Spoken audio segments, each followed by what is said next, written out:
Good thing. That is a good thing. Make sure all my sounds are off on all my other stuff. There's Miss Karen. Hello, hello, Miss Karen. Turn that off so my phone doesn't ring. All right. Good morning, everybody. I know the lighting is so strange I'm like, today. I can't get it today. Hi, Karen. Hi, Samantha. How are you guys this morning? Hello, everybody.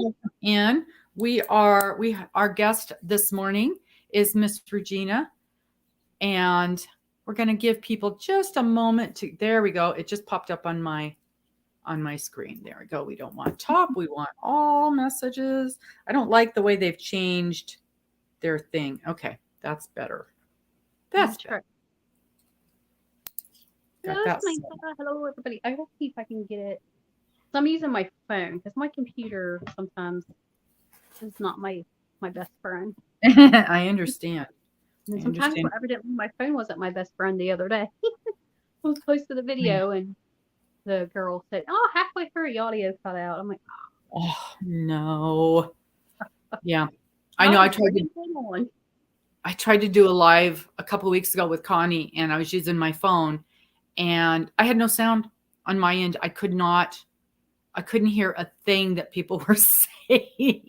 And you know, when you're doing a live with someone and you're using your phone, you can't see the comments. So I'm relying on her talking. So it was tricky. It was a little bit tricky. So how's the weather on your end of the world? That's the big thing. We got 6 inches of snow last night. All the schools are closed. It's like 47 here. And really rainy. Like yesterday it was like 50 something. Yeah. And like usually like February's first snow month. Like I think we have some snow maybe for the weekend, but then it's gonna be back up in the 50s. We've got snow every single day this week, and super, super ugly cold last week. So that's better at least. But yeah, because it's 31 here. But yeah, 6 inches of snow, and it's still snowing. So I wasn't expecting that. Hi, good morning, Kim. Hi, Kim. So, Regina, one of the things that I wanted to ask you is, why is your name Marshmallow? Because my last name's Marsh. Okay. Like the mellow. I was like, I need a funny name. I love it. Marshmallow. I was like, I like that. I love it.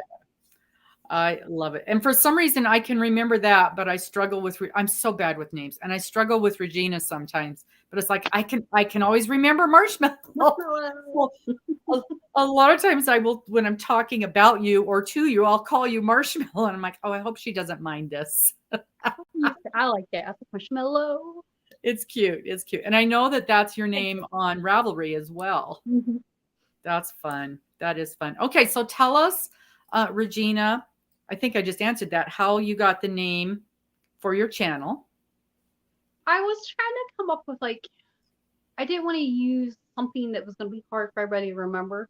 Let's put my last name and what I did. And it was supposed to actually be LOL, but instead it went 101. Because I was like, oh, this is going to be, yeah. I was like, this is going to be funny. Yeah. I was like, well, let's keep it at 101. Yeah, I like that. Oh, that's cool. That's very cool. So, why did you decide to start a YouTube channel? I was like, all right, I'm left-handed. There's not a lot of stuff out there for left-handed people. And I thought, well, I'll get there and like let people know if you're left-handed, you can crochet, knit, don't let it stop you. I do kind of know some crochet, like I can do a chain and single, but once I get to the double, I haven't made it that far yet. Okay. Maybe stepping it in. I don't know if you know, on Sundays, Dana and I are doing a series, and it's called Go to School with Dana, or Robin and Dana Go to School. And we're each taking a class on from Selena Baca from her American Crochet Association. She has a whole bunch of classes online, and they're individual, you know, at your own pace kind of thing. And I am taking the beginning crochet class. And one of the things that she recommends is that you do not learn the single crochet first. And it's actually one of the harder stitches to master. And so she started us out with the half double crochet. then we did the double last week, and this week we're going to learn the single crochet. And the reason that I'm taking the class is she was one of my guests a few weeks ago, and we were talking about how when you're learning something new, it's very easy to pick up bad habits. And it's also very easy to maybe learn, especially with YouTube and a million people showing you how to do things. It's real easy to learn things not the best way. And even if you've been crocheting a long time, it's a good idea to pick up a very beginning class and see if there's any bad habits that you need to correct, which may be causing problems in your work that you don't even know why you're having those problems. And she was absolutely right. I don't think at this point I haven't figured out bad habits, but I had already really made a point of correcting a few things in the last year or so. But what has also helped me is if I want to teach somebody, which I'm teaching some of the grands, I'm learning the exact proper way to show somebody how to do something. And that has been invaluable. But in addition, I'm learning how to read a chart. Now, do they have charts in knitting? I can't even remember. With the symbols and stuff. Can you read? Almost like the crochet. I can do the both, but like for instance, the bag of day Afghan, like I overthought it, so why I kept struggling because it's like, wait, is this knitted for right-handed people? Is it going to look different because you got to follow the pattern the opposite direction? And I'm like, I don't know, but I think I finally figured it out, and so yeah, I can read most patterns, all but like some of the shawls. You know how they have like the line and the little dots and stuff. I'm like, I don't know. I'll get to that one day. And so that's one of the things that I'm really, really enjoying from this is I never knew how to read a chart, and I'm learning how to do that, which was my goal for this year. And so I'm really enjoying that aspect of this class as well. That's awesome. Yeah, it's really been a cool class. So you knit and you dabble in crochet, tiny bit. Okay. A little bit. So, I feel like I would like my multitasking and like work and everything else, I would like get not so much as frustrated, but overwhelmed trying to learn something new. Trying to learn something new. Yeah. Right now. And then once like I ever finished the things I got on my list, maybe go on do a little more crochet. There's a lot of I can't say that word ever right. Amigurumi that I would love to do. And see, I don't enjoy amigurumi at all. Don't enjoy it. Yeah. Knitting has some, but it's not as much as they do for the crocheting. Yeah, I think amigurumi absolutely leads itself to crochet. Well, in fact, the word ami in amigurumi means crochet in Japanese. Yeah, I just recently learned that. So, yeah, that's why most of the time amigurumi is crochet. But I have seen a few things in knit, but not a lot. See, like, I'm knitting. I did like my gnomes, my knitted gnomes, and then what else did I do? I did like my Frankenstein little gnome, and like the Frankenstein. He was on the double pointed needles, which took me a little bit to figure out because they're using the smaller ones, but they're fiddly. Yeah, he was just knitted on the straight needles. I got that done, and then I ordered from Mary Maxim the bunny knitted kit, which I got, and hopefully I can cast him on and make a cute little bunny for Easter. Yeah, I saw when you opened that kit. I thought that was so cute. So, how long have you been knitting? Since 2020. Almost say 2.5 years. Wow, you're a fairly new knitter. That is really, really nice. It was back in January of 2020. I was like, my daughter's getting ready. She'll be graduating soon from school. And then I'm like, what am I going to do with my free time? And I was like, I used to do bracelet making and stuff like that, but that stuff got expensive after a while. And it was like tedious work. And I was like, all right, let's see. I bought a Cricut that I liked it, but I didn't like it. And I was like, what else can I do? And then the lady at work, she crocheted, and I said, would you be able to teach me? And then I told her I was left-handed, and she's like, how about this? You go get a loom kit from like Walmart and start loom knitting. That's how I started out loom knitting, and I busted that out in 2 weeks. I was making hats, scarves. Really? I was like, all right, I want to step up my game. And I watched, it was either Cinnamon Stitches, I think her name's Jennifer, or Hey the Crazy Soft Lady. One of them two is the first two people that I started watching. And I was like, all right. So then I jumped off the loom knitting and went on to the knitting. Interesting. So then you taught yourself, basically, and you did it from YouTube videos? Basically YouTube videos. See, my mom crochets, but she's slowly starting to learn to knit. The puppies are not happy. They're like, it's quiet time. So my mom was trying to explain to me somewhat on the knitting, but she's more of a crocheter. She's learning. I convinced her to learn to knit, and she gets it. She does some stuff, but she sticks to the crocheting. Yep. It's like the knitting people swear that knitting is easier. The crochet people swear that crochet is easier. I do both, and people that do both typically feel crochet is easier. Crochet is definitely faster, way faster. Yeah. Knitting uses way less yarn. And I consider myself an intermediate crocheter and a very, very, very, very beginning knitter. And I don't know that knitting is harder per se, but I think because it's so much slower to see progress, and I feel it's so much easier to make a mistake, and it's more difficult to fix your mistakes. I think that's why I feel knitting is harder. It's more challenging. So, but I see people that are like knitters, and they're just like, I'll go be that one. Yeah, and in the meantime, I've done 4 stitches. And just like I was saying beforehand, I can never remember now which way is it I'm supposed to. So I'm purling right now. So I put my needle behind. I can remember that, but this is where I always forget what I'm supposed to do. Am I supposed to go over like this? Or am I supposed to go like this? See, for me, it'd be that way, backwards than what you would do. Is it though? See, let me see if I don't think so, because I did not change that when I switched from left hand to right hand. The only thing I changed was instead of using my left needle to pick up my stitch, I use my right needle to pick up my stitch. Good purl. I take my left, put it on my right, and then I wrap it.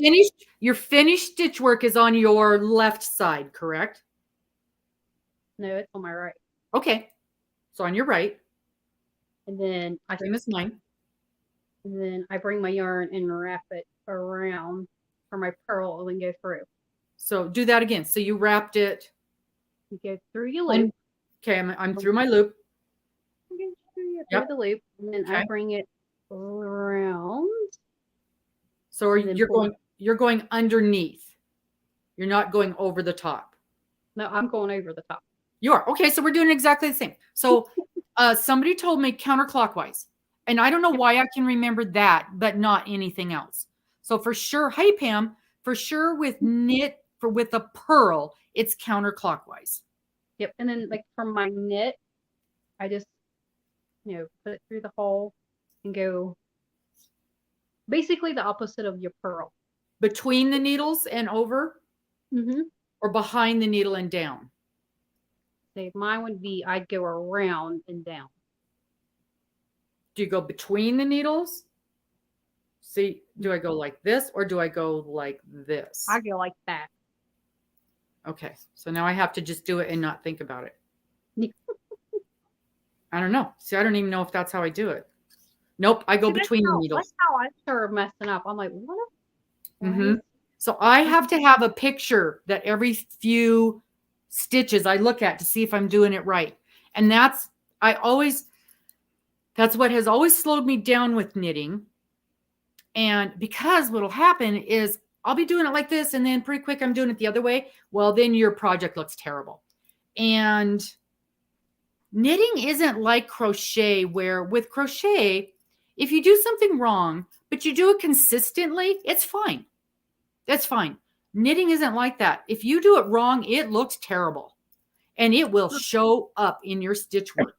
I'm like, no. And then it's like, and I get to overthinking, and I'm like, is it counterclockwise or is it the other way? And I read, and like I got the Vogue book from like 1900s, and I'm like, all right, that's how they tell me to do it, so I'm sticking to that. Well, then, hi Lois.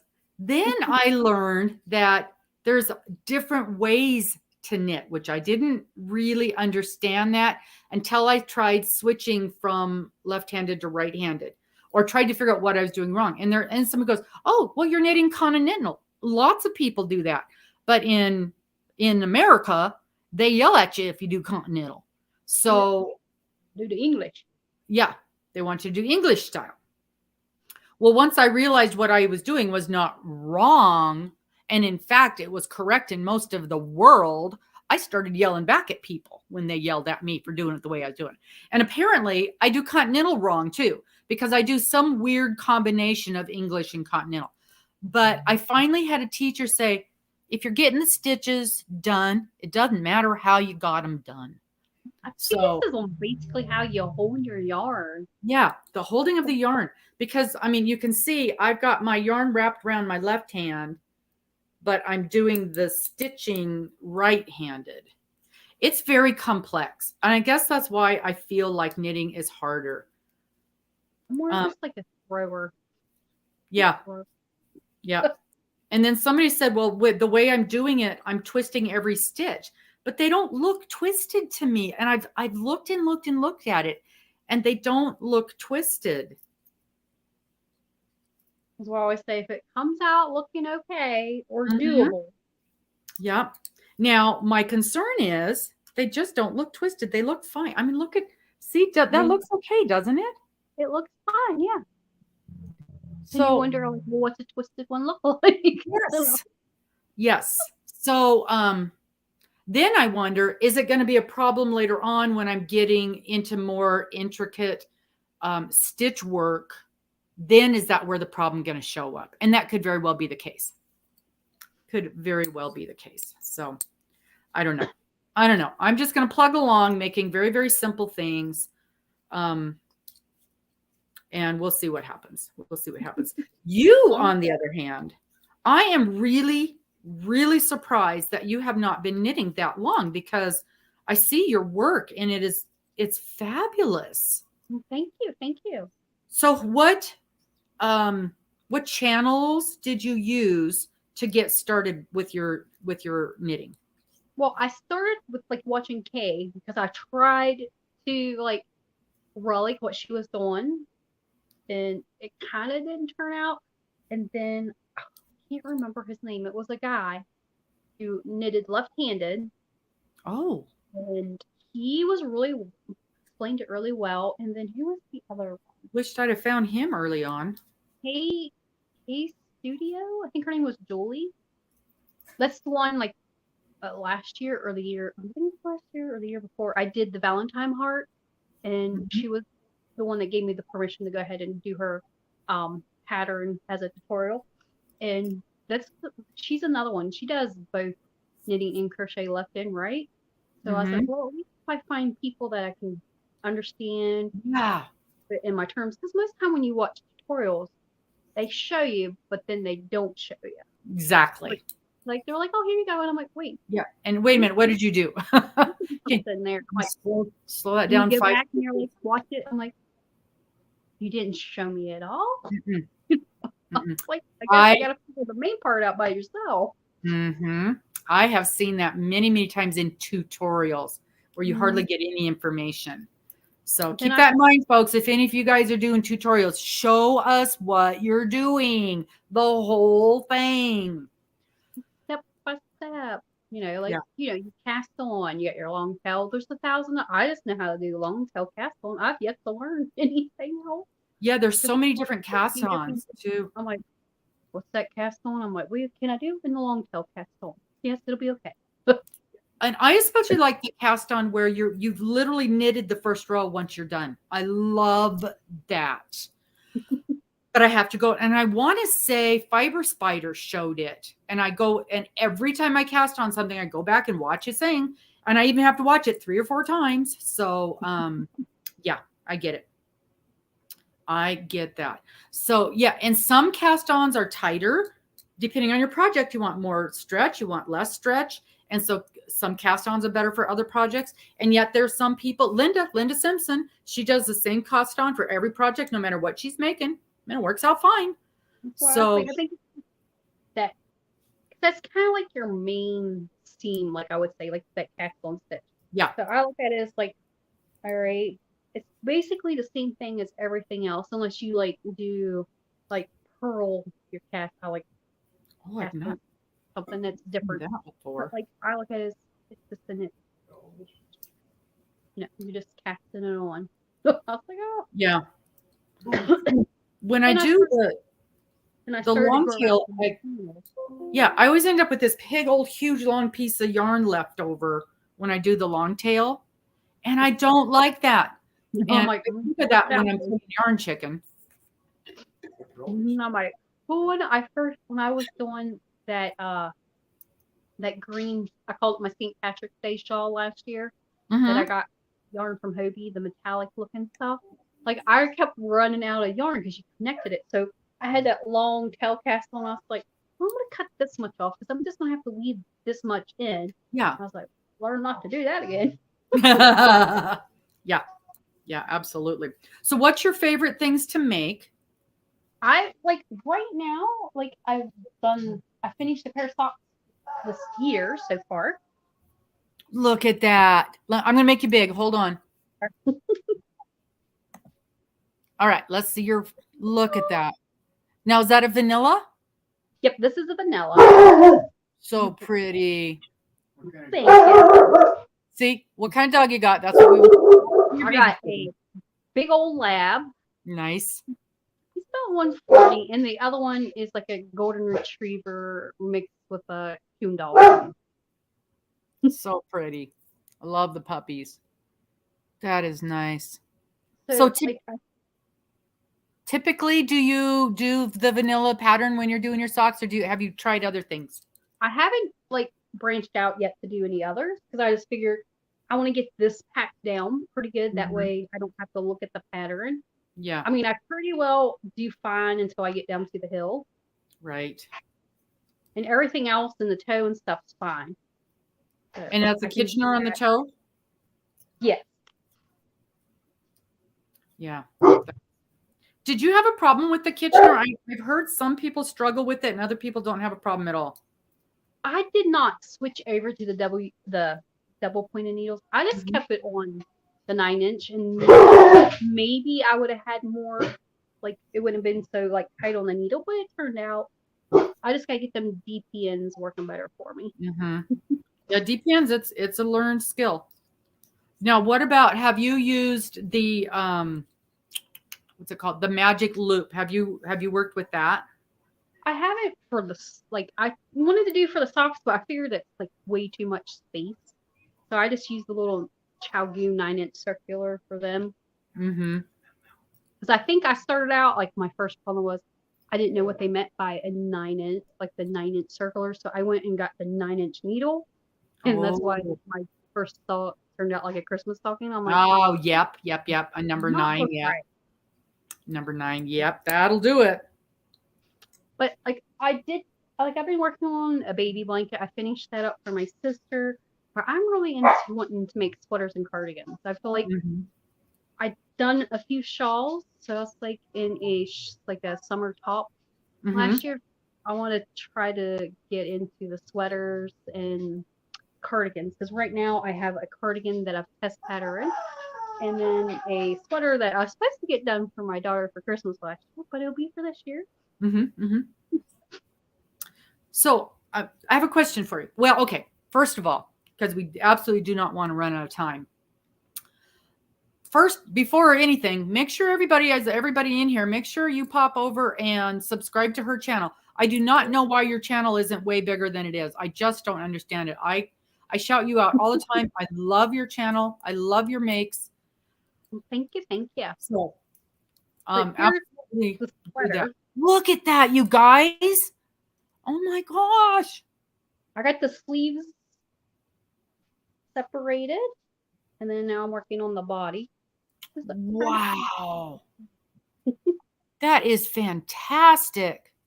I asked my daughter, I was like, do you want a crop one? I can make it like small like this. Yeah, so we can be done. You can wear a shirt underneath of it. But it's coming along. This one, I haven't really put a lot of work into it. Well, you got a lot going on. I do 30 minutes of knitting is usually what I try to do. Is that right? So 30 minutes of knitting every day you're able to get in? Yeah, like I'll knit for 30 minutes, and then if, like, usually my dishes, I mean, like my husband will clean one day if I work, or he'll do the opposite. So it's pretty good. It's just laundry is always something you always got to do. Yeah.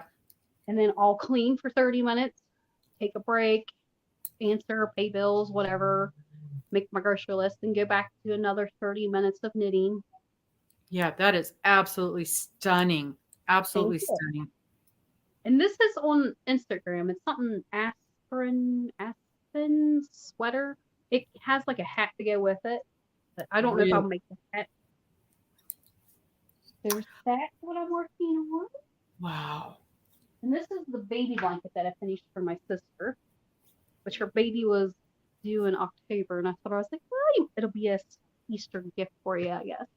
But oh, so pretty. Now that looks like fluffy yarn. It is. It's Brentley Pepsqueak, I think is what it is. Oh, not heard of that. That looks so fluffy and soft. Wow. It is. And then was that just a basic I can't even see the stitch work on it. Is that just like knit each row, or it's you knit a 3, you start out with 3, you cast it on 3, and then you just kept adding a stitch each time you went on both sides, and you slipped. If you look, there's like holes in the middle. Oh yeah, now I can see it. Oh, I see. It's a diagonal. It's a corner to corner. It kind of almost looks like a shawl. Yeah. Oh, okay. I see now. I didn't notice that before. That is very, very pretty. I bet you that's just cozy and warm and snuggly. It is nice and soft. I was like, ooh. I said I would like to like try to make like a bathrobe. Yeah. It's just something to throw you over, you know. Yeah. Yeah, that is really. I can see a knitted kind of almost a coat out of that. Yeah, that would I'd be so soft. Mm-hmm. Then so soft. I've got my sock that I'm working on, which I only work on my sock while I'm at work because it's kind of the only thing I know I really can't mess up on. Well, and one of the things I like about socks is you can pick them up and set them down. Pretty, they travel pretty well. Look at that. Oh, why I can't see is because I never changed my glasses. That's why I can't see. So that's another vanilla. I made this one in like a size 9 shoe. It's like I'm a big girl. I'm a big girl. I wear a 9 shoe. So I was like, I like my socks to not be tight. So that way you roll them down. Especially at the cuff, yeah. So you like a shorter cuff? I like the short cuffs, but I left this one long just because I was doing it and I got distracted. I was like, well, like the other one. Then I wanted to try to do a pair of shorties just to see how that works up. Yeah. That's really pretty. I love the colors on that yarn. That's the fun thing with the vanilla sock is you can play with your yarn, and that's where you get your design from is your yarn. You know, I bought some of that you remember last year when I don't remember what company it is that came out with the fruit yarns. I know which one was it. I can't remember, but I bought watermelon. I got the sock yarn in watermelon, and it's one of the things I cannot wait to do. But to learn for my learning yarn, I've got a real pretty lavender, and it's between a light and a dark color. So it's a mid lavender. And so I'll be able to see what I'm doing. Unfortunately, all the stitch work is going to show up. I'm sure there's going to be a lot of mistakes in it. But gosh, yeah, those are just absolutely beautiful. Thank you, thank you. And this is the cardigan that I'm test pattering for twin stitches. And this is the back panel. So here is where the arms will go, the arm sleeve and the armholes. And if you guys follow me on my YouTube or Instagram, I've been having you guys pick the colors out as I go. So this is the back panel. And then I just haven't blocked it yet, or figured I'd wait until I get it all finished. And this is the front panel. And so beautiful. And the yarn I'm using is my Knit Crate yarn. It was the Sunset. I had 2 packs of them. So I said I wanted to make a sweater. So this is that the one where we got the 4 different colors in one? Yeah, I've got some of that. In fact, I gave away the pinky one. That's the one I was trying to get. Huh? That's the one I was trying to get. I was like, I need another one. I like these ones. I don't know if I have another of the pink one or not, because I used it as a giveaway. I'll look and see what I've got in there, Regina. And yeah. I'm looking for the, must be blues, must be shades of blue. But I did get, I want to say I got 2 of them. And then I think I picked up a 3rd one when they were having a sale one time. I think I got the blue, like it's like the light blue or the green. So I got 2 of them because I was going to do them for a giveaway. So I was sad that they went out of business. Oh, so sad. I feel, and I lost over 1,000 points. Lost a lot of points, but I feel blessed because I was in the process of putting together an order off of that last sale they had. And I finally, at the last minute, I'm like, oh man, my subscription is run out and I can't do this unless I've got a subscription.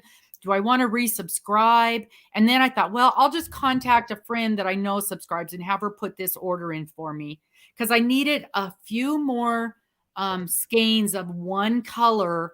I think it's called buffalo.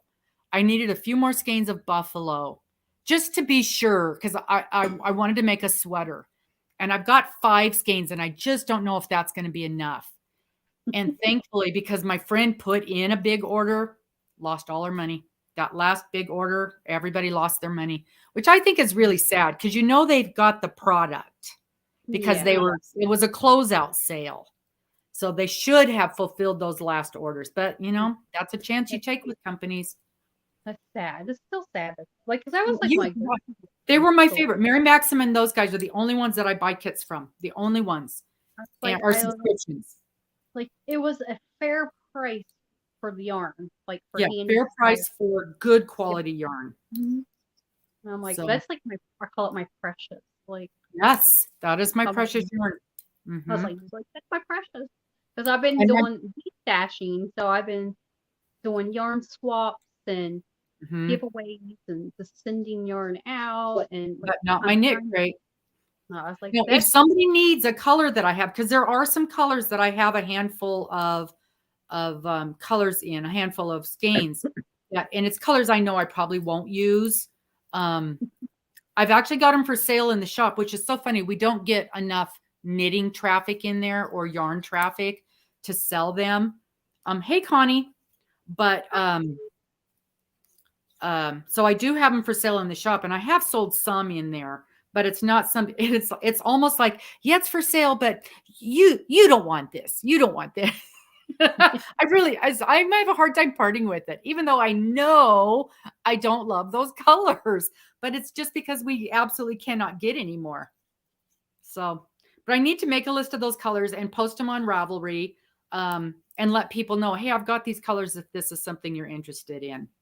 So I'll have to look and see which ones, because I was like, all right, I got all kinds of soft yarn, and I was like, then I got like the gray, like came in one of the description boxes, and it was really pretty. And like I like to find one more because it's 400. I was like, I could probably put that with like the purple and make like a sweater. Yeah. And see, there we are with my color challenge. These would probably look great with something else, but my brain, I can't put colors together. Yeah, I'm like, is this good? Or I'm like, is this good? That's why I'm like, somebody help me. That's why I'm having you guys break on the color of the yarn. Do you make my cardigan? So the next part will be for the sleeves. So I'm like, all right, we're getting there. And then this is the one thing that I want to work on. This is on my to-do list. It probably would. I could probably get this done maybe over the weekend. Your bunny? Look, he's so cute. See, I can't imagine knitting those little carrots and things. I was thinking, what is he's just so cute? And I was like, when I first got it, I was like, oh, hopefully it's not the crochet one because they have a crocheted one. And most of the stuff, I'm like, why is everything crochet? Where's all the knitting stuff? Oh, yeah, it's usually the other way around, lady. Everything is knit. No, it's like you go to the store and you want something and it's not there. I was like, well, if I wanted something else, it'd be there. Oh, yeah, absolutely. Absolutely. You know, I've been working on hats. I did do one for Valentine's Day, but I think it's in my car. You whipped that out so fast. I was like, I like that. And I'm like, maybe I'll try to make one for St. Patrick's Day. Oh, that'd be fun. That'd be fun. Connie, are you here, Connie? Are you looking? Are you looking? Look what Robin's doing. Look at this. 2 needles, not a crochet hook. Are you so surprised? It's a very simple thing. It's just a very straight baby blanket. And I forget, is a stocking? I think it's garter where it goes 1 row knit, 1 row purl back and forth. I think that's garter. I think. I apologize for I'm on my phone, so I can't see in the chat. So I'm trying. Well, there's not a lot of conversation. There's a lot of hey, hello, and your people saying your stuff is beautiful. Melanie says she loves the color on the socks. I do too. That is really, really pretty. That's the one that I got from, is that the Ukraine? Oh, really? Like, yeah. Yeah, it's called Vazelle. Wow, it's so pretty. I think it's called Yarn Candy. I found it on Etsy. I just like started like typing in stuff. I was like, all right, I gotta find somewhere to get some hand-dyed yarn and replace knit crate. I was like, I need to find some. So I've been like looking. I go out there and I did win some yarn. Well, I did like a giveaway Tourist from Tourist Stitches or Tourist. I can't Tourist. When she did a giveaway, I won stitch markers and she threw 2 hanks of her orange and brown yarn in, and that's what I made. Wow. So I was like, I really like her yarn, but I haven't made it to go over and check any more out. Plus, like, I'm excited because she does a wonderful job. And she's local, so that way, like, I try to find local. And then a lady at work just introduced me to a family member of hers. They're on Facebook. It's called Sheeps and Peeps Farm, and they dye their wool and they do the material dye, like where they dye fabric. So I'm like hoping to maybe book a trip up there because this is up the mountain for me. Oh, and nice. do like a YouTube video, and because they spin their own wool and make their stuff. I was like, that's what I would really like to do. I think that'd be fun. Yeah, that would be so cool. I refuse to start spinning. It looks gorgeous. It looks like so much fun. I cannot start another hobby at this stage of the game. I cannot bring in something else into my world. Just finally figuring out the knitting is enough. Well, think about it. Like I buy a sheep and then a packer, exactly, and a llama and a little bit of this and a goat. I was like, I can make my own yarn and I won't have to spin. But I was like, price of a spinning wheel. But even to use one, I've been like, all my friends, I'm like, they go to antique or the flea markets. I'm like, listen, if you see a spinning wheel that moves, let me know and I'll send some over on PayPal and send you some money so you can buy it for me. Yeah, the spinning wheels, it's a big deal. Okay, Melanie is saying, and Melanie, I read it, but my brain didn't process the words. Melanie is saying, knit a purl, not behind, in front of the stitch. enter on the right side purlwise. I don't know what those words mean. Let's see. I have to see it. Knit a purl. Not Knit behind, in front of the stitch. Okay, so when I'm doing a purl, I know how to purl. Your yarn goes in the front. Not behind, in front of, stitch inner on the right side, left, right. Yep, I've got that. It's throwing the yarn. It's how to cross my yarn that I have to think about every time. I understand putting my yarn back and forth. I understand this part, and I understand where to put my needle. It's where to throw. Do I go wrap around this way or do I wrap around that way? That's where I get caught up. And I think that's what you're trying to help me with, but I don't know because you used a lot of words there that my brain can't comprehend. I'm so sorry. I couldn't comprehend on a normal day, and today I'm really having a hard time tracking. So I always say you stab it, then you scoop it, or you strangle it, and then you scoop it. You know, that sounds a lot like Arnie and Carlos talk.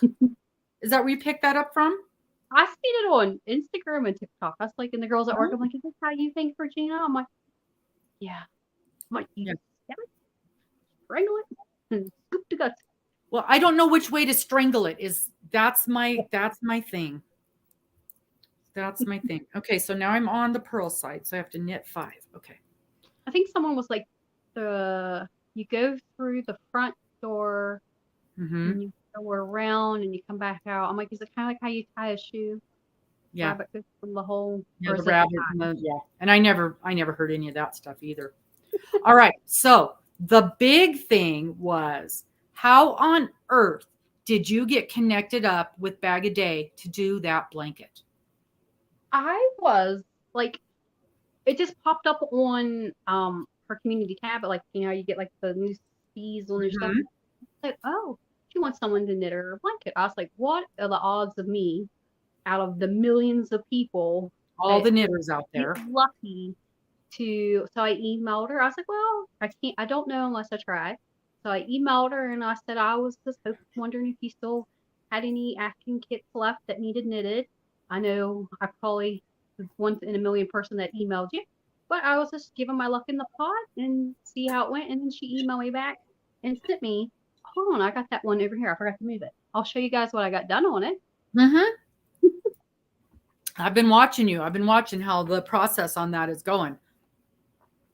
But then she emailed me back and sent me the picture of the one that I'm working on, and I said, yeah. But I said, first, how soon do you need what's it? The deadline? Like, what's the deadline? She's like, whenever you get it done. I'm like, okay. So seriously? It was about Christmas time. So I was like, then I got sick, and then it was sick after that. So I got behind.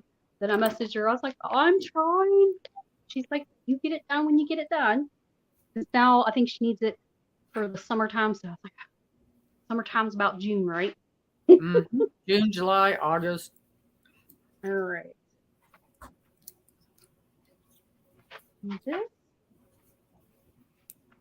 It's really fun because you got all these little. I know.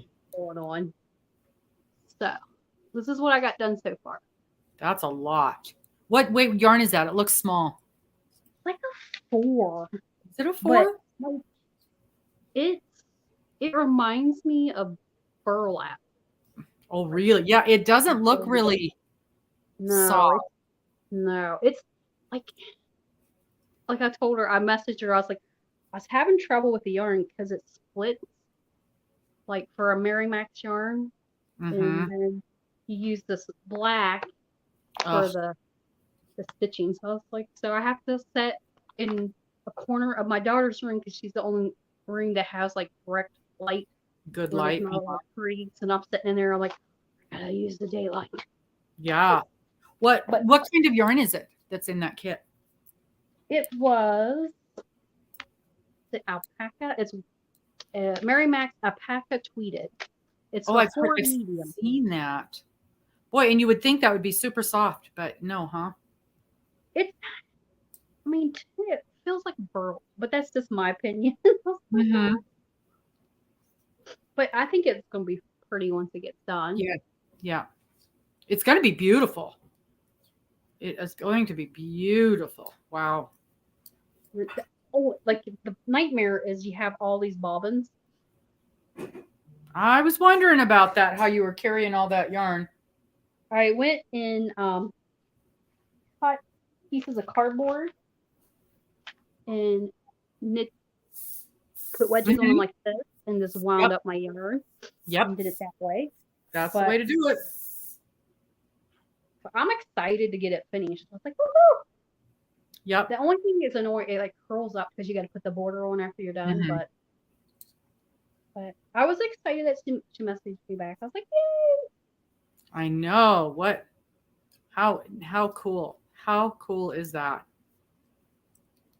Yeah, I didn't know she had put that up. I again, just like I said before, I always forget about the community tabs, and it's such a resource, and I forget about it. Absolutely forget about it. I don't know, I told my husband, it's like, oh, that is so awesome. It's like winning the lottery. Yeah, no kidding. No kidding. That is just neat. That is just neat. So then what's your favorite? You do a lot. You do. It looks like, I mean, you work on everything. You do blankets and socks and shawls and hats. And I couldn't believe how quick you popped out that hat. I know Connie laughed at me when I told her, she says, how long will it take you to make a hat? And I said, oh, about 3 weeks. And she goes, 3 weeks? It should be like 3 days. I'm a brand new knitter. If I don't have my, because like for work, I made hats for the girls at work. And I made like 4. I just made 4. I didn't want to make it like, pick and choose. But I was like, I'm going to do 4. And then next year, I'll be able to maybe get everybody one. And I was like, I busted them out like a week. Like I did them. Because I just used the bulky yarn. So if you use the bulky yarn, you just. Yeah. Yeah. And that's the zoom right through there. Yeah. It's either a 5 or 6. I don't even know. It's it says it's a 5, but it's the bloom chunky. That's pretty. So it's really thick. It's very pretty. And this is made, you haven't seen bloom before? The bloom chunky. And it's made, it's self-striping. So when you make it, you get this little floral thing in there, supposedly built in. And I'm like, I don't understand how that works if they don't know how big a piece you're working on. But there it is, built right in there. Isn't it pretty? I like it. That's very pretty. So it's very pretty. And this was the only color that I had enough skeins to actually do a little blankie. And thankfully, it's a girl we got coming, so this works perfectly.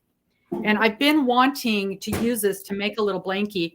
It does not, I mean, you can crochet with it, obviously, but it does not look nearly as pretty crocheted as it does knit. And so I knew when I got this yarn that I wanted to knit a little blankie. And I don't even know, I probably got it on a sale somewhere. And I had 5 skeins of this. And I know I had picked up at Hobby Lobby's, their big sale. I had picked up 4 skeins, not realizing I had this in my stash already. And the 4 skeins wasn't quite enough for the pattern. So I thought, well, I'll make one of those throws that you put over the little car seat carriers. And then when I was digging around, I found these 5 skeins. So I'm like, oh, back to my original goal. Okay, see, now I can't remember. Which way do I do it? Counterclockwise. This way? That doesn't look right. It must be. Okay. So bizarre. You'd think it would be in my brain, but it is not. I have to really think about it. So I got like this guy on Instagram, Gary Rides and Knit. Gary Rides and Gary Knit. He does D-stash for good, and he did one back in January, and I bidded on all kinds of stuff, and I'm like, wait, that's a little pricey. So I've narrowed it down and won the bid. So I have I did a video. I posted it yesterday because my audio cut out on the first one I posted, and I'm hoping I want to make a cardigan out of the one knit pick one, and then sweaters out of the rebond, the Cascade yarn. I think would be really pretty. So that's on my to-do list after I finish. Yeah, to do. Right. So do you plan out what you're going to do, or do you just kind of randomly go, okay, oh, now I'm going to do this? That's like robbery gets you into trouble because you sit there and spend, like, you're only going to go in there a few minutes and like it's 4 hours later and you're like, huh, didn't get anything done but look at patterns. But I printed off all kinds of patterns like sweaters, hats, and I just like, all right, I feel like, what am I in the mood for? Like, I really want to finish my sweater because I like to make another one for me. I'm making one for my daughter, and I'm like, well, maybe I'll make one for that you. sweater is stunning. Do you pick a pattern and then go get yarn, or do you have yarn and then try to find a pattern for it? I usually pick a pattern and I go in there. I'm like, all right, this is tip for people who are starting out. Don't go buy a bunch of yarn. Don't buy a little bit. You got to make sure you have enough. That was like, I go to Walmart and I buy a hank here or like a roll, a skein, and I'm like, and then as I got more like learning, I'm like, I don't have enough to really make any. Exactly. So I was like, I just gotta put it together. But now I'm getting better at, like, that's why I like the Mary Mac kits. I do the monthly subscription, so I like get the yarn, and sometimes the patterns are like, it's not I really would wear. Yeah, Or exactly. But you get that beautiful yarn. It's, you can't beat the price on that yarn. And No. I have even thought about subscribing to the knit kits, knowing full well, Miss Connie, that I will never make 99% of the projects, but just to get the yarn, because you can't buy the yarn at the price that they're selling those kits for. I think that's like really nice. I think it's like the one I just got, which I haven't opened yet. So, because I just got it yesterday, so I have to do a video. So I'm excited to see what's in there. It's smushy. So I'm like, well, I wonder what'll be in there. Yeah, it's fun. There used to be a gal on, and I always worry when somebody falls off the YouTube community that I really enjoyed. And she was a nurse. And I think it was just called the Crocheting Nurse, or a Nurse Crochets, or something like that. And her whole channel was, okay, I got the kit of the Mary Maxim kit of the month. Let's see what it is. And sometimes she'd say, oh, I love this pattern. And then next month, you would see what she actually made the pattern every single month. Can you imagine that? Not me. Wow. But you would see what she made out of it. And sometimes she made the pattern, and sometimes she adjusted the pattern, and sometimes she made something completely different. And it was so cool to see what she did out of it every month. And I looked so forward to her videos. And she was on for about a year and then gone.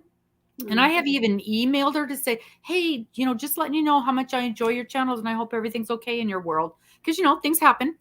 Yeah. But, yeah, she's one of the very few people, and there's probably others out there. I'm not taking away credit from people that actually make the things that they get in the mail, unlike me. But I'm not aware of another person, another YouTuber. Actually, that's not true. There is a gal out there, and her brother, because she always says, my brother got this for me for Christmas, and it's the subscription. And then she almost always makes whatever it was. Now I'm thinking hers is the quarterly ones, because she's always making blankets. So hers might just be the quarterly ones that get made. And she always makes the blankets. She always uses that yarn and makes the blankets. And there have been many times that I have gotten a kit and I'm like, oh, this is beautiful. No way I'm using hand wash only yarn on an Afghan at my house. That's insane. I feel you on that. See, I was with Annie's, but I felt like they got a little pricey. And Annie's is a different environment. You know what I mean? It's a different mindset on their kits. They're beautiful kits. And I do like that one thing that Annie does, and this, as a creator, and people like you, Connie, you know how difficult this is. You have created a pattern, and you have created a well-made tutorial for that pattern. Annie's has a tutorial for every one of their kits. That takes time and money to produce. And when I look at the price of their things, I don't ever take that into consideration, and I need to, because there have been times where I have needed to go to that video tutorial because the pattern was written, there's ambiguity in the pattern, or I truly don't understand how to do this stitch. And it's one thing, and you can call them. You can call and say, I'm having problems with this pattern, and they will help you with it. But talking to somebody on the phone is different from seeing where you put the hook. Yep. And sometimes that's what's gotten me through. And they'll fix, like, you'll get, like with Mary Max, with this acting that I was working with back a day, I was having trouble, and I called them and I said, this pattern's just not turning, because I had it almost, like, the one panel almost completed, and it said 41 stitches, but on the thing it was 31, and I'm like, why is it not turning out? Did I, like, miss this, like, a couple rows? So then I ripped it back out, and then I called them and they said, no, it's supposed to be 41, it's a misprint, and they sent me, like, the different pattern. I was like, well, it might help some now. I have noticed in Mary Maxim's the last 2 months they have sent us a correction for a previous pattern in this month's thing, which on one hand I'm glad, but on the other hand, the problem is I don't get that correction back in with the kit. So like the gnome, the gnome was from Annie, so I like that because I watched the video on how they did it, because I was like, all right, I'm gonna see how to do this and work it out. And then a couple months later they sent me the correction because they didn't have the seam for the bottom of it, so he sets flatter, so they didn't have that in there. I'm like, oh, do I want to go back to them? Like, he sets pretty fine for me, but I'll just leave it as is. Yeah. I'm not going to correct it. Right, absolutely. Yeah, but it is good that at least that they are showing these corrections and getting them sent out. And that's one of the reasons that's another reason I like Ravelry. When there's a repair to a pattern, we get an email and it gets put directly into the pattern. So I don't have to keep track of those things, because I can't keep track of all this stuff. I just can't do it. I hear it. I'm like, so I like, and then I started with the pattern, and like, I'm like, oh, I got this, and I was getting frustrated, and it wasn't working out, and I was getting overwhelmed, and I forgot to figure out what side it was on, and I'm like, write it down, Regina, write it down. Even though you put that stitch marker on. All right, what row did I leave off? And so I made it like 3 or 4 copies and just started highlighting each row as I go. And I'm like, the only thing bad about that, I was like, I rather have it on the computer so you can blow it up. Yes. And then you're not looking at what else is going on. I just like covered up, all you see is a little row. Shoot, I can't reach it. Maybe I can reach it. Let me show you what I find to be my magic thing for when I'm dealing with and this has really come in helpful working on Dana's fruit garden, because the pattern is kind of complex, and it's not so much that it's complex, but there's a lot of words and you lose track of where you are. But this stuff, this highlighter tape, I love. This stuff has been an absolute godsend for me, and it's you can see right through it. I mean, you can tell that you can see through it. So I put that at the start of a repeat, so then my eye takes me right back to the repeat. I put it, if I have to do something within something multiple times, I just put a little chunk right over that, and then I leave a little chunk right where I've left off, because sometimes, like, I'm working on this outside and there's 8 rows and they're so similar, I can't keep track of where I am, and I'm doing it over and over and over. So you don't want to, cross it out because you're done with it. So I will just put that little, and it does not fall off. And I have taken a piece of this and repositioned it 20, 25 times, and it's still awesome. I've been using this one row of this isn't a row. What is this? Container, because I can't think of a word. I've had this for about a year and I've barely used up any of it. And it comes in all the colors. Amazon. Go to my Amazon link. So yeah, it's called highlighter tape. Now I want to say it was less than $5. Well worth it. Save you the stress of like, all right, where did I put right? Like you start doing something and your phone especially if you're going to put something in timeout, you need to know where you left off. I've yet to do like where you tagged me in the whips unfinished. I was like, I have them set now. I was like, I need to do that video because I like my temperature blanket. It's like because me and my mom were going to exchange, and I said, hey mom, I want to like lay it out. I want to see if it's big enough because I'm like up to the June of last year.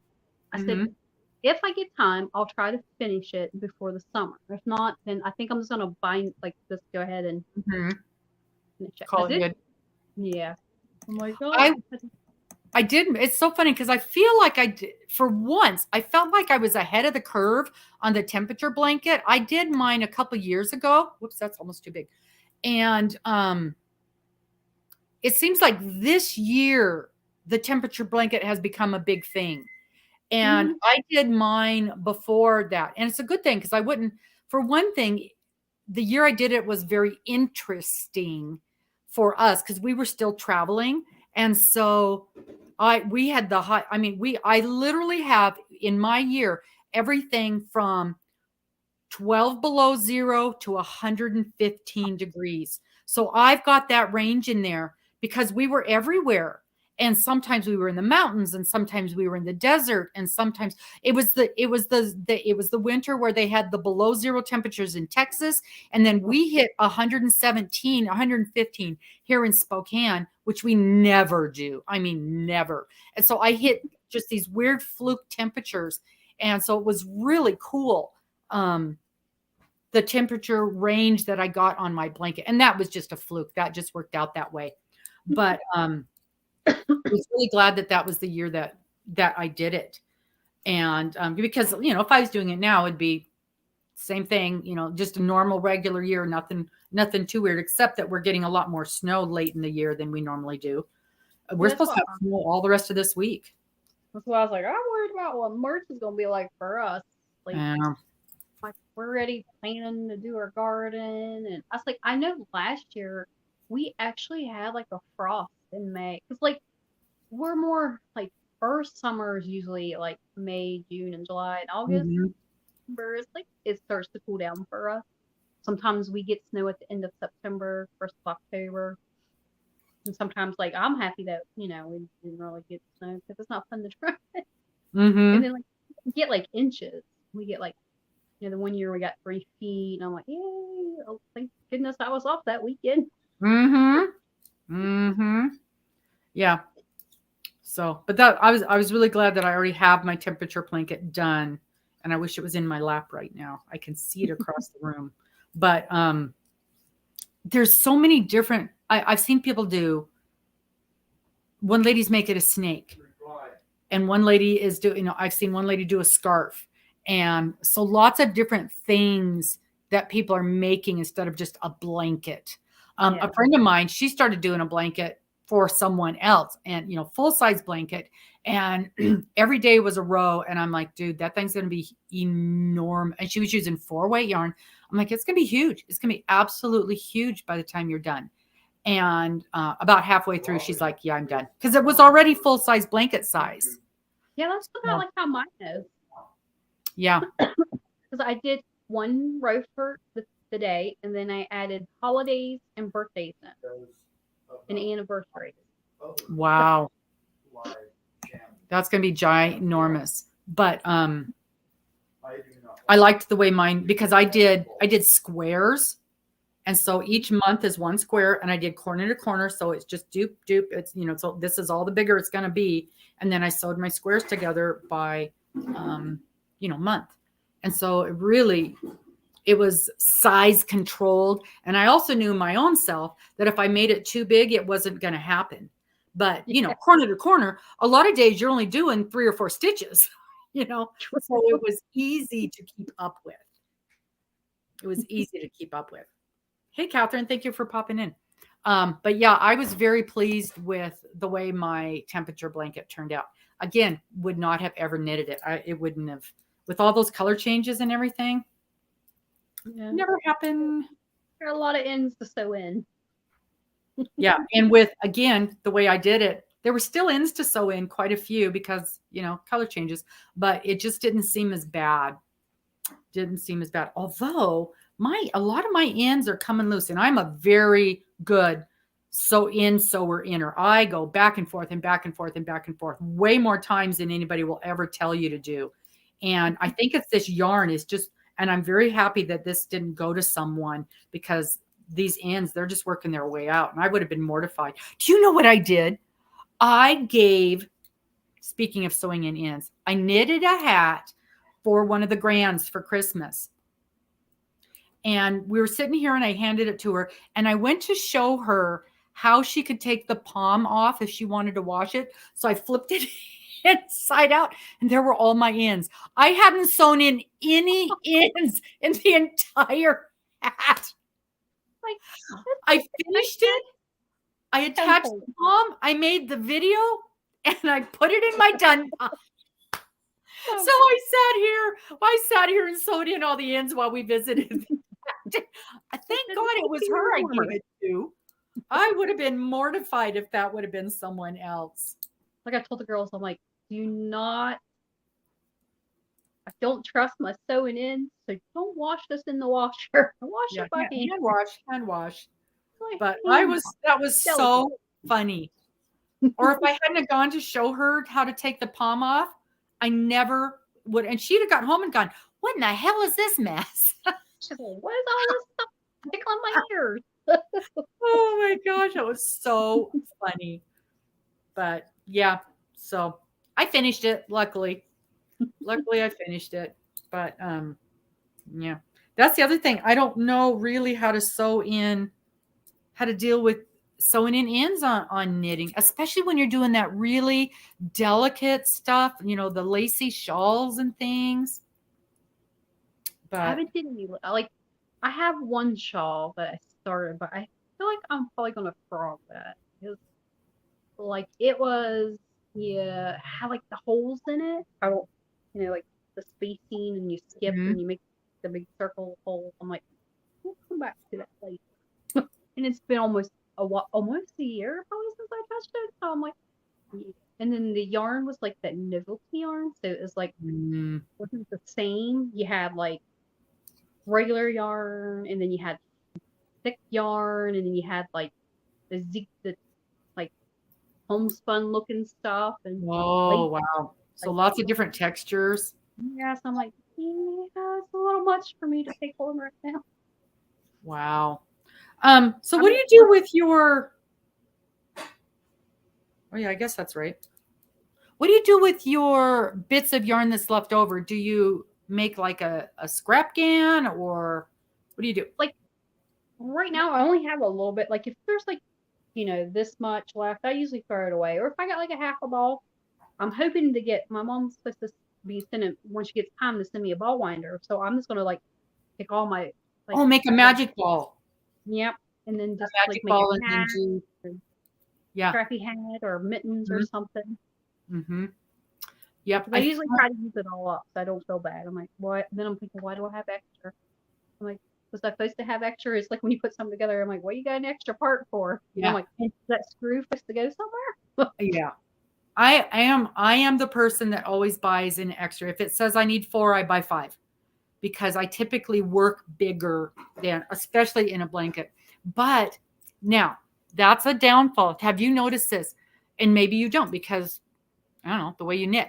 But with the Mary Maxim kits, you cannot usually get an extra skein of yarn, because the kits are either a discontinued color, or it's something that they've special bought just for this. I even had a damaged kit, and one of the balls of yarn was damaged in transit, and they couldn't replace even one ball of yarn. They had to send me a whole different kit.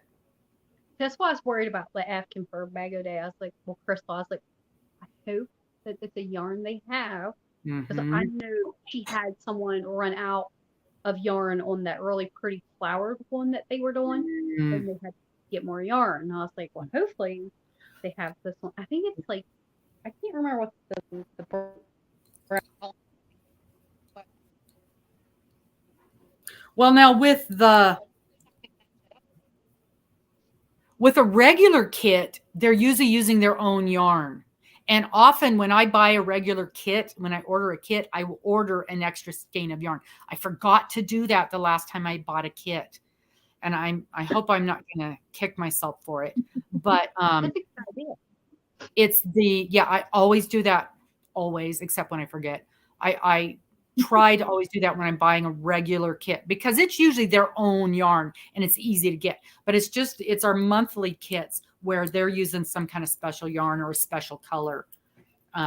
Even the kit, the quarterly kit we got last time is a color because you can buy that kit on their site now.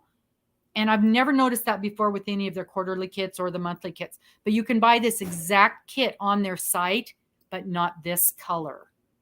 So I tried to get in there and get an extra skein of yarn, but it happens to have a border around it. So worst case, I'll do the border in a different color. That works. Like, I never knew. I was like, that's a good idea to order extra. So I was like, then part of me is like, maybe like, once I get like more destashed to my yarn, like buy kits.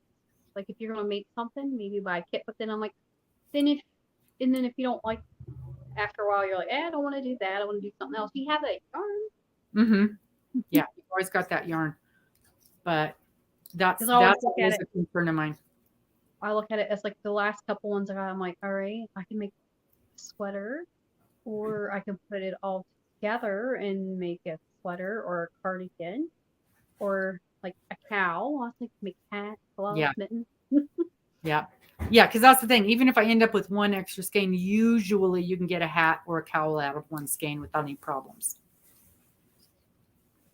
I think I've only like maybe one out the thing was that shawl that I was making that I didn't really like the yarn. Mm-hmm. Other than that, I like the yarn, and it's like I'm like that's really pretty. And some of it, like you said, you can't find it no more. Yeah. Yeah, and for sure you're not going to find the color they've sent you. It's usually a discontinued color. Because like this last time it was comfy cotton, which is very, very common. And I've got tons of comfy cotton, but not that color. And they could not send me one ball of that color. Hey, Kim, I was just talking about you. So, that's the one and only downfall of their kit of the month clubs is you're not going to be able to get extra yarn. Last month I got Peyton, I think is what it's called. Cotton yarn. Some kind of cotton yarn to like do hats, and I was like, I've never tried that kind. So like I haven't really used like a lot of cotton yarn. Like maybe I think I've only used it to make dishcloth, and that's about well, and that's it. If you're using a kitchen cotton, and it's so funny because the knit washcloths is something I enjoy doing. Again, small projects that I feel like I can, bite-sized pieces. This is kind of a big deal for me, this blankie. But it's, it's a baby blankie out of this chunky yarn. So it's really not a big deal. But you'll get it. I always say if I can knit, anybody can do it. I am very pleased. Very, very, very pleased. But so what's your big, I know you've got to get your bag a day project's got to get finished. And other than what you got going on right now, and you've clearly answered the question, if you work on one project or multiple projects. Multiple. No question. The girls were making fun of me at work. They're like, I thought you said you weren't casting anything else on until you finished your African and your sweater, and here you're doing a cardigan and a pair of socks. I'm like, it's hard. Yeah. I walk past my yarn. I'm like, it's yellow. Regina, it's yelling at me. Yeah. Pick me. I want to be made into something. So. Yeah. Well, and somebody was giving me a bad time about that the other day because I always have 6 or 8 projects going, and I'm like, do you watch one television show? No, you watch lots of them. Some of them you have to pay close attention to. Others you can just listen in the background. Some of them you start and you think you're going to like it and then you end up not liking it. Other ones you can't wait till the next one comes out. That's the way it is with yarn. That's exactly the same thing. Pretty well sums it up. I'll have to use that next time. I'm like, well. Yep. But I do want to work on making more socks, and like I want to try like new stitches now, since I pretty well do the simple stitches and branch out more. I checked out a book from the library, and it was called Socktopia, and just Socktopia, and it had a dozen, 15 different sock patterns, but it was so well written. In fact, it was so well written. I got her, Socktopus, Socktopus.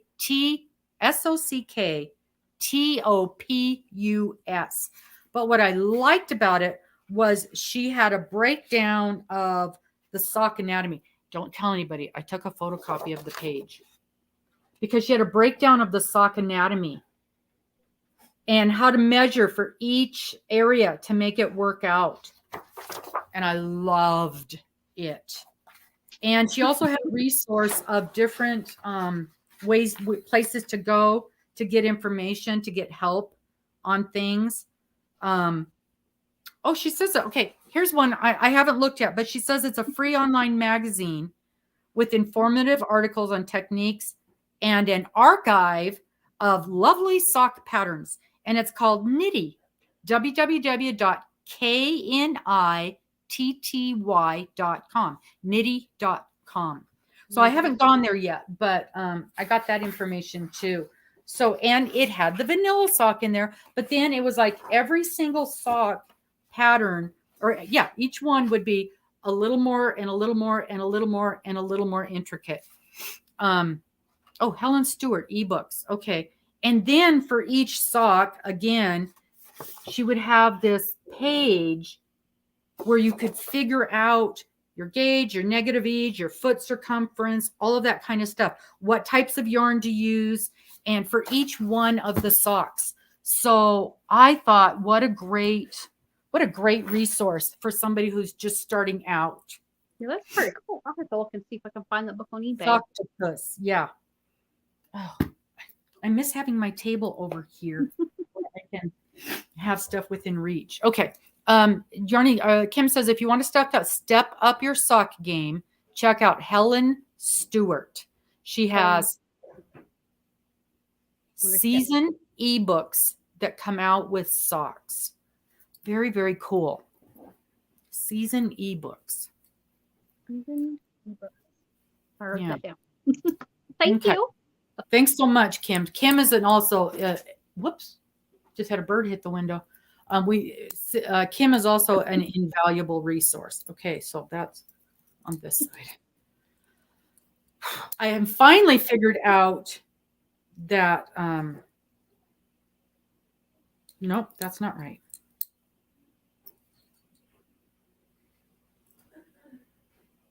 This is right. Trying to figure out which side is the finished side and which side is my working side, because I have more than once ended up gone the other direction when I'm working on a project because I pick it up and do the yarn the wrong way. I was like, when I was working on the cardigan, and I was like, wait, am I doing this same thing that I'm doing on the afghan? Because you slip your first stitch and then you go on, and like on the purl side, you slip in your first stitch and then you knit your last stitch. And I'm like, wait, hopefully I'm not doing that on my cardigan, because it just plants in your head and you're like, that is an issue. Somebody says, Dragon Bee Crochet says she had to stop in and see if Regina is your name. Yes. Or where are you from? Yes, Regina is her name. It's Regina of Marsh Knitting. And she is from West Virginia. West Virginia. I got West Virginia. Thank you so much for popping in, Dragon. Yeah. So does anybody have any questions for Regina? We're getting close to the end. We've got about 10 minutes left, so I don't want to miss out if anybody's got any questions for her. I know it's she's from Regina. Dragon Bee is from Regina, so that's why she wondered if that was your name. Interesting. I've never heard of a place called Regina. Is Canada. That's in Canada. Okay. Okay, interesting. Very interesting. Queen Regina from Canada. Oh, okay. Very nice. So, yeah. Oh, it's in Saskatchewan. All right. Very nice. Interesting. Um, so Regina, we know that you do multiple things. We know you do everything. Do you have a favorite type of thing so far, or are you still just excited to do whatever? I just like to challenge myself. I'm like, all right, hey, let's get this cardigan done. I'm like, all right, I gotta have it done by March the 20, I think it's the 26th. I'm like, am I gonna get it done? I'm hoping. Because I was like, it's just pretty well the other the knit stitch. And I'm like, I can get it done, I can get it done. But I want to challenge myself with a Yeah, because little bit. that's a test that you're doing, so Mm-hmm. you've got a deadline on that. Mm-hmm. I like Yeah. Connie, like, well, you just start and jump in and do it, and you'll learn as you go. And there's people out there. Everybody is. I love the yarn community because everybody helps everyone. If you got a Everybody question, helps everybody. It's so help. nice. So I like that. That's why I'm like, all right, if I need help, I'll just message someone and be like, listen, I'm stuck. I'm like, should I be doing? I don't know. What am I doing wrong? What am I doing? That's it. What am I doing wrong? My I doesn't messed that this look like thing up. yarn? And like gauge swatches, I don't do gauge swatches. So like for this pattern, the lady one, and I'm like looking at mine, I'm like, mine does not look like anybody else's. I'm like, but I did it. Did I do it the right way? I'm like, don't know. No one answered me back. So I was like, evidently it's all right, or they just don't want to hurt my feelings. I'm Yeah. like, yeah, I, I would rather be corrected than not be corrected. That way I know not to do that. I I'm not a good I'm bad at doing gauge swatches, and I know Kim is good at it. I am bad at doing gauge swatches, but if it's a wearable, I always do a gauge. And I didn't on hats, but I have made hats that haven't turned out right. The last one I made was way too big because of the yarn that I picked. And if I'd have done a gauge swatch, it would have been fine. I would have known that. But and I did get picked to do a test pattern for a hat, a crocheted hat. And she very clearly said we have to do a gauge swatch. So, and I have to learn a new stitch too. I didn't realize I was going to have to learn a new stitch. Luckily, she gave us a month to do it, or that wouldn't happen. So I'm going to have to put something down and pick that up. And I think I ought to be able to get it done in a few days because it doesn't look hard. Regina, they want to know if you were on Insta. Are you on Insta? Mm-hmm. She is. She is on there, Kim. What's that marshmallow? Is it marshmallow 37? I know. I had to look mine up. It's like I know it's marshmallow. I think I have it. Is it linked in one of my videos, maybe? Let me see if I can find it real quick. I think it's marshmallow 37. Because I think that is your name on Ravelry. Is it the same? Mm-hmm. Okay, so I'm pretty sure that's your name on Ravelry. Yeah. Wait. No, on my Instagram, it is something marshmallow 1690 because everything was taken. Mm-hmm. Let me see if my computer will work with me. Instagram. Yeah, that's right, Dragon. We YouTube has just allowed us to grow with our crafts by leaps and bounds. Yeah, it's marshmallow 1690 on Instagram. 1690. Mm-hmm. Marshmallow 1690 on Insta. Yeah. Very nice. I'm just starting to do the Instagram thing. I think I've got a dozen pictures up there. One of the grands is doing that for me. She's like, just send me pictures and I'll post them for you. Okay. So every few days I remember to send her a picture. See, I started out on that in Ravelry before I did YouTube. So I like it because I can just take a quick picture, but now YouTube's got the community page. So I was like, well, I don't know. Like if I post pictures, is it okay to do that? Or are people looking more for you I try to share out people and stuff on there too, but I'm like, well, if people don't watch my videos, at least they can see my progress and maybe want to go watch the video or what when I post my next video. I think the community tab is a great way. It's been a while since I did a Wednesday video because usually I work Wednesdays, but I'm off for 5 days. I mean, I go back Thursday and do 4/12. So I'm like, I want to try to get all these videos posted, and then my phone sometimes doesn't cooperate, so then I gotta go delete all the videos and upload them to the computer. I was like, one day I'll have a device where I don't have to worry about it. Yeah, it's not. It is not easy. And I don't get it. I just posted. I'm like, well, you're gonna get me not pronouncing words. That's okay. I'm like, doesn't matter.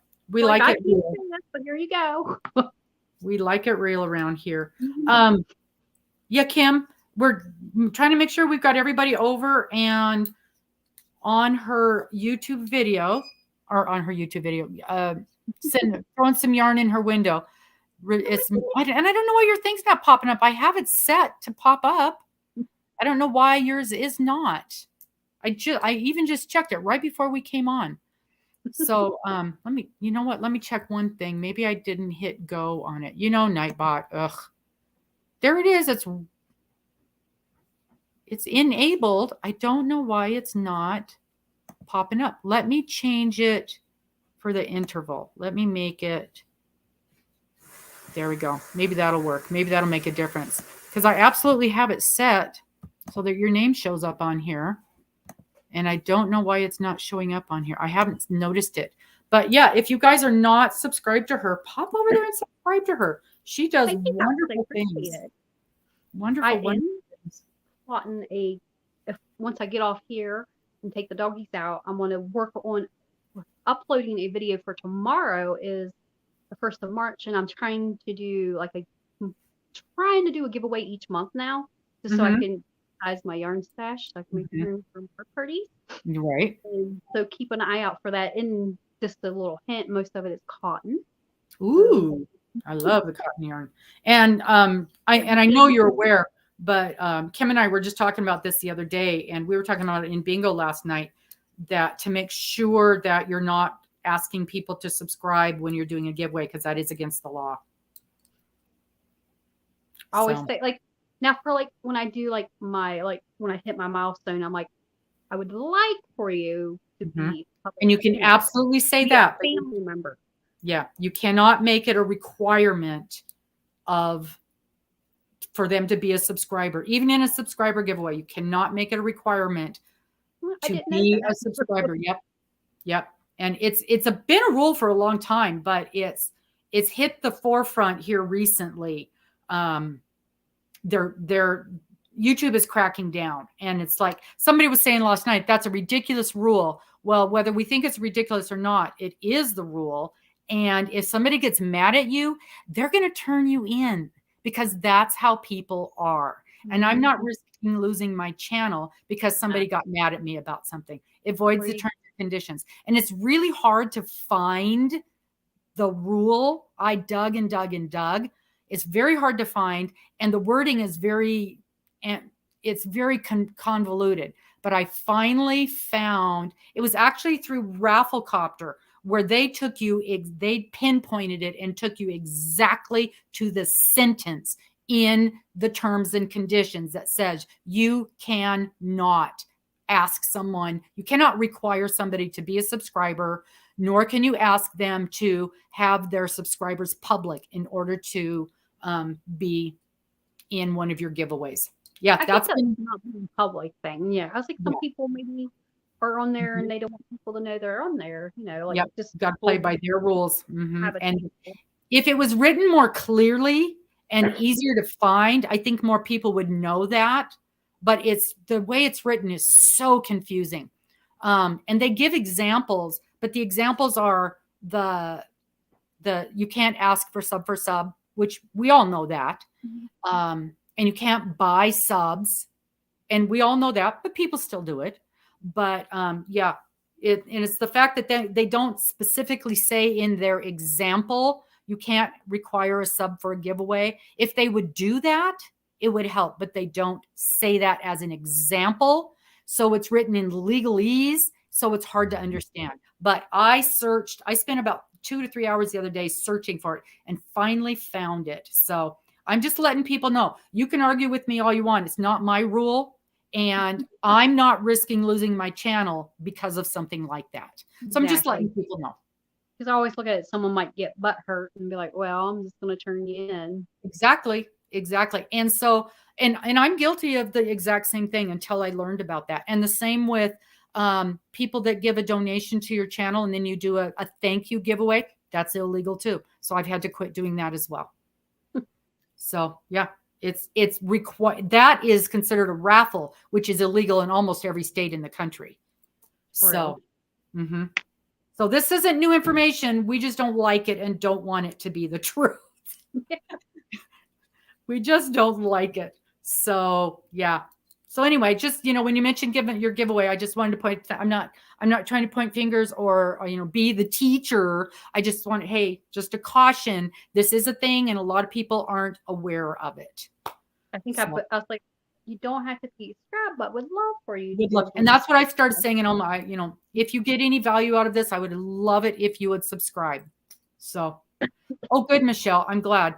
And people will tell you it is not a thing, but it is absolutely a thing. And Kim, I think, just put up where you can find it in the rules 4 and 5. I think it's written so weird, though. It's hard to discern from the way it's written that this is what this means. So, but anyhow, to share out, Yep. And so, and somebody called me on it, and I'm like, oh, you are right. Because I hadn't made the connection from that to my thank you giveaway. Because in my mind, I wasn't requiring you to. It was just, oh my gosh, if you have done this, this is how I'm going to do a little thank you for people. And they're like, you're running a raffle. You're running a lottery. And I'm like, oh my God, you're right. And so I immediately changed all my verbiage. But sometimes that's what it takes, is somebody else pointing out to you, hey, this might not be a good idea. So there's all kinds of stuff out there you still don't know about all the time. Yeah, all the time. And they change things all the time. And unless you keep up with that stuff, and it's hard to keep up with their changes. It is so hard. And it seems like they've got a project of the year that they're going to beat people up on. A couple of years ago, it was making the videos for the kids, making sure that it's not being advertised as for children. Hey, Wanda, that was their big thing a couple of years ago.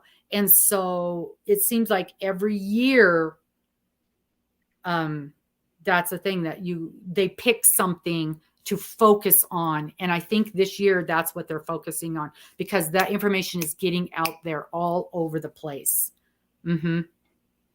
Yeah. You're paying for a super chat, you're paying for a sticker, and that puts it in for a drawing. That is a raffle. And it is hard to understand how the powers that be can think a subscription, which is free, how is that considered a raffle? But the rules say it is. So far be it from me. Yeah. So anywho, we are at the end of our time this morning. It's been so much fun visiting with you. Your makes are absolutely stunning and gorgeous, and I cannot wait to keep up with them and consider and see how your progress is on that blanket and that sweater. Man, I want to get it done. I'm like, all right, I got do this many rows. I try to do 2 rows on the Afghan a day. Even when I come home from work, I'm like, 2 rows. I get forced to 2 rows. That way I can hurry up and get it moving because now the next section I start is a whole different design. So I was like, how long is that going to focus, and how long is that going to take me to get it to down pat to know how to get through it? Without having to look at that pattern every time. Yep. I'm the same way. I try to figure that out. When I'm doing something. And I've also kind of timed myself how long it has taken to do a row on something that I do know how to do. So I can kind of figure out how long it's going to take. But even that doesn't work, because some days I can just fly, and other days I'm like, interruption. But it gives you a rough idea. Yeah. A rough idea. Thank you. That for 30 minutes. Yeah, since you can only do 30 minutes at a time, that makes it hard. Thank you so much for joining us today. Hang on for a second after we get off. Those of you who popped in for a bit, I really appreciate you doing that. We're going to be back here in about half an hour for our Rad Girls lunch break. And that is Robin and Dana and Amber and Darla. And excuse me, it is a 45-minute, no longer, 45-minute time frame. We are just crocheting or knitting or working on our project on our lunch break. And I know it is not lunchtime where we are, but for the other girls it is. And so it's just a time to sit and chat. Who knows what subject's going to come up? We talk about everything. So bring your project and crochet along with us or knit along with us for 45 minutes. We will see you in about half an hour. Don't forget to join us for bingo every Monday night. We will see you later. Bye-bye. Bye. Thanks for stopping by.